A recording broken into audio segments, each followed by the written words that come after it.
Olá, tudo bem? Meu nome é Rubens e eu te convido hoje para um papo de irmãos. Vamos falar sobre o que é o Evangelho do Reino de Deus. Todo mundo se diz aí evangélico, todo mundo fala do Evangelho, todo mundo fala da pregação do Evangelho, mas o que é de fato o Evangelho do Reino? O que é o Evangelho do Reino?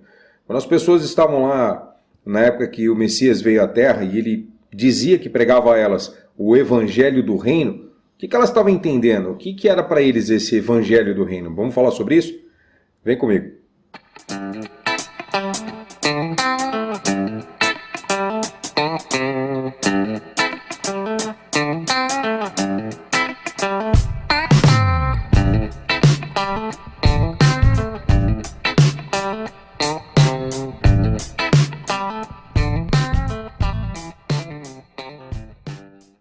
Vamos começar lendo um texto. Está no Evangelho de Marcos, capítulo 1, verso 14 e 15. E depois que João foi entregue à prisão, veio Jesus para a Galiléia, pregando o Evangelho do Reino de Deus. E dizendo, o tempo está cumprido, e o Reino de Deus está próximo.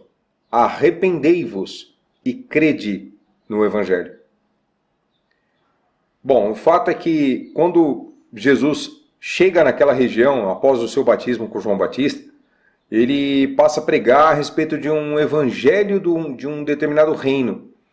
Então, os judeus daquela época, eles tinham conhecimento a respeito de Deus, eles entendiam que Deus os ajudariam, os abençoariam naquela conduta que eles tinham no dia a dia deles, de acordo com a obediência aos mandamentos, de acordo com os sacrifícios que eram feitos. Deus os perdoaria dos seus pecados e os abençoaria no seu dia a dia. Quando o Messias chega, ele começa a dizer uma coisa diferente. Ele começa a falar a respeito de um outro reino, de um outro tempo, de uma nova terra e um novo céu. E ele passa a explicar para as pessoas que este evangelho do reino não se trata desta vida, não se trata desta realidade, mas de uma outra vida num outro tempo, após a ressurreição da morte. Então ele começa a explicar para as pessoas que as pessoas iriam morrer, que após essa morte elas ressuscitariam num corpo e seriam julgadas. E a partir desse juízo elas poderiam ou não entrar no reino do Pai, na morada que ele prepararia para quando na sua volta pudesse resgatar a sua igreja.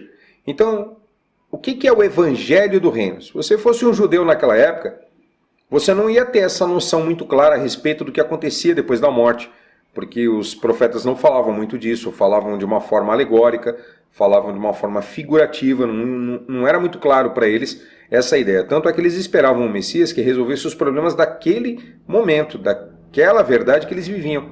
Eles estavam sob a tutela dos romanos e eles esperavam que surgisse ali um Messias, um enviado de Deus, que pudesse libertá-los daquela condição em que eles estavam vivendo. Mas na verdade não foi isso que aconteceu. O Messias que veio, o enviado de Deus, o Filho de Deus que veio para falar de um outro reino, veio falar de uma outra vida. Este é o Evangelho. A palavra Evangelho, alguns estudiosos vão falar que tem a ver com boas novas, uma boa notícia, uma notícia nova, uma boa notícia para você. Qual que é a boa notícia que os judeus receberam com a vinda do Messias? A boa notícia do reino de Deus. Não do reino deste mundo, não do reino que foi entregue à tutela do diabo, como disse inclusive o irmão Paulo, chamando ele de Deus deste mundo. Então, para este mundo, para este tempo, para esta ocasião, para este planeta, para esta situação em que vivemos, o diabo é visto pela Escritura como um Deus, ele dirige, ele governa, foi entregue a ele a tutela. O que o Messias vem dizer é que aqueles que escutam a sua voz podem segui-lo para um outro reino, em outro lugar, em outro tempo.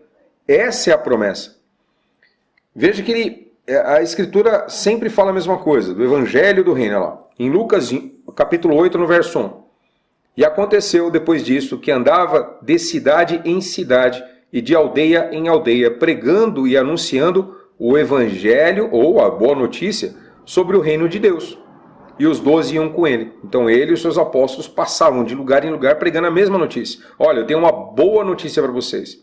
A boa notícia é o reino de Deus, que até agora vocês não tinham ouvido falar, até agora vocês não sabiam, até agora não tinha ficado muito claro. Os profetas falaram a respeito disso, mas preparando vocês para a minha vinda.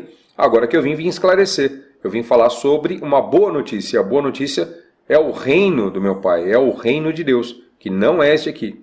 Vocês devem lembrar da passagem, eu vou colocar aqui embaixo agora, em que Jesus diz a Pilatos que o reino dele não é deste mundo. Ele nasceu para ser rei, mas não é neste mundo. Portanto, ele vai ser rei, mas não aqui. Reino um outro mundo que virá. Então essa é a promessa. Essa era a boa notícia. Isso é o Evangelho. Quando você vai pregar o Evangelho para alguém, quando você vai falar do Evangelho de alguém, para alguém, ou você escuta de alguém, geralmente o que se fala hoje em dia é que Deus quer entrar na sua vida para fazer uma maravilha nessa vida, neste mundo, nessa sua condição de vida hoje.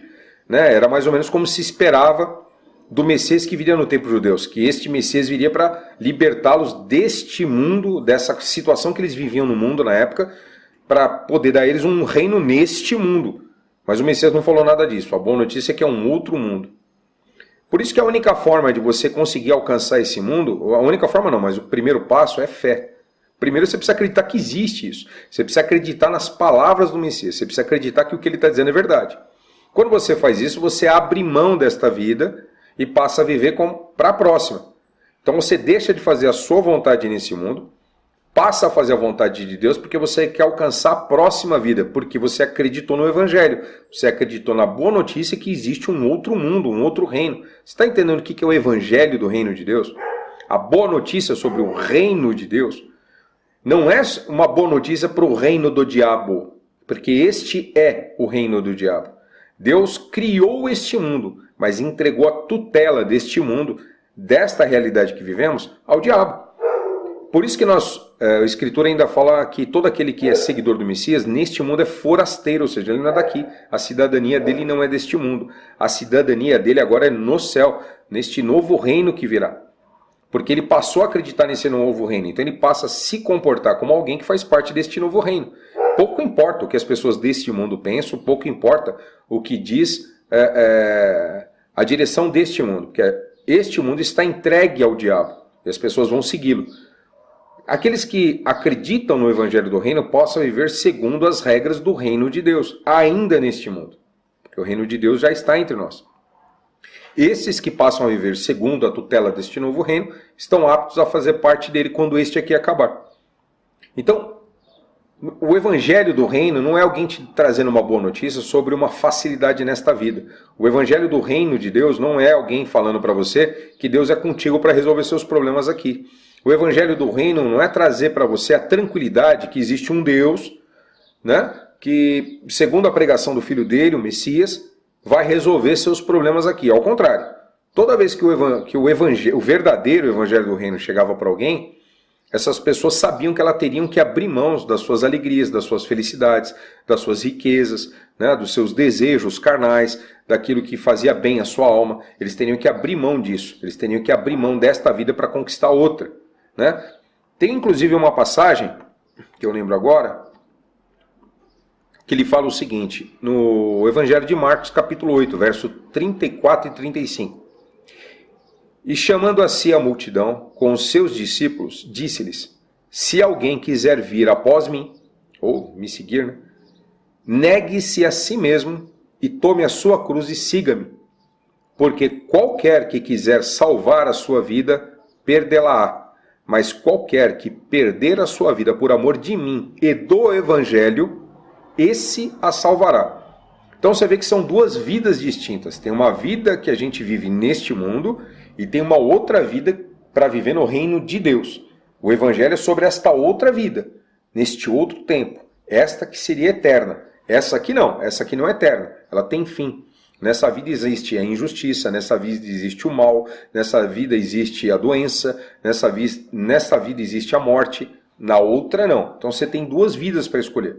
A única forma de você conseguir escolher o verdadeiro Evangelho é acreditar nele. Por isso que a única forma de conseguir vê-lo é por meio da fé. É você acreditar, você apostar que ele existe. Você bota fé nas palavras que o Messias disse, que o Deus disse e que os apóstolos testemunharam. Então você passa a querer viver a outra vida. E aí você está disposto a abrir mão dessa. Você já não está mais tão preocupado em se fazer feliz nesta vida. Né? Toda vez que você encontra na sua vida nesta terra algo contrário à vontade de Deus que impediria você de entrar na nova vida, você abre mão desta aqui, deixa de fazer a sua vontade aqui para poder conseguir ingressar na próxima. Isso só é possível mediante a fé.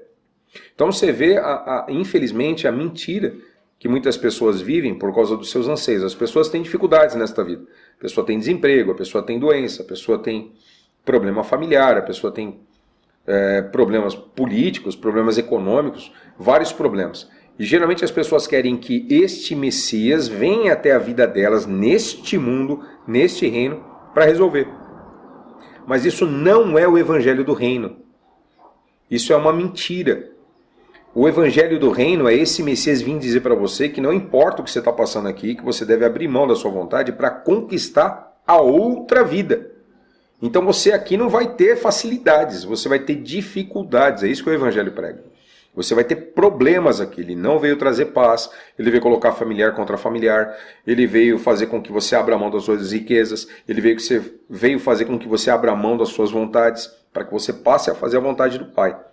Para quê? Para que você consiga entrar no reino de Deus. Essa é a boa notícia. Se você acreditar, este reino de Deus é eterno, lá habitará a justiça, é um novo céu e uma nova terra. Aqui não. Aqui quem governa é o diabo. E o fim, não só para o diabo e os seus mensageiros ou anjos, é o mesmo para todos aqueles que o seguem. É o lago de fogo, é o extermínio, né? Após o sofrimento devido, porque o evangelho fala disso e a gente não pode negar, mas vai ser o extermínio, é a morte, né? Porque o salário do pecado, como diz Paulo, é a morte. Já o salário daqueles que obedecem o evangelho, obedecem os mandamentos de Deus, obedecem a doutrina do Cristo, esses aí têm acesso à vida eterna, que não é neste mundo que tem fim, será no mundo sem fim. Isso é o evangelho, são as boas notícias do reino de Deus. Então você que está sentado aí, que não entendeu ainda, espero que você tenha entendido o que é o evangelho. Quando você se autodenomina evangélico, quer dizer que você acredita nisso. Quer dizer que a sua vida hoje não é uma vida de quem se preocupa com a própria felicidade, não é a vida de quem se preocupa com os próprios problemas. Né? É alguém que abre mão, né, da sua própria vontade, alguém que abre mão da vontade da carne, alguém que diz não para as facilidades desta vida toda vez que ela contraria a vontade de Deus. Por quê? Porque se você de fato é evangélico, você está vivendo para o evangelho do reino de Deus. Outro tempo, outro céu, outra terra, não é aqui. Tá bem? Eu peço que essa palavra te ajude, te esclareça, que quando você leia o Novo Testamento, você consiga enxergar algo que você não via antes. Você consiga observar o que você não percebia antes. Tá bom? Porque a única promessa que o Messias nos fez é a vida eterna. Essa é a grande promessa. A promessa dele não é resolver seus problemas. A promessa dele é a vida eterna. Assim disse o apóstolo João na sua primeira carta. No capítulo 1, na primeira carta de João, capítulo 2, no verso 25. E esta é a promessa que ele nos fez, a vida eterna. Então, quem quer viver a vida eterna, abre mão da vida passageira. Quem quer viver no reino de Deus, abre mão de fazer a própria vontade no reino do diabo. Tá bem? Compartilhe se você acha que essa palavra pode lhe ajudar ou ajudar algum outro irmão e fique em paz. Um abraço.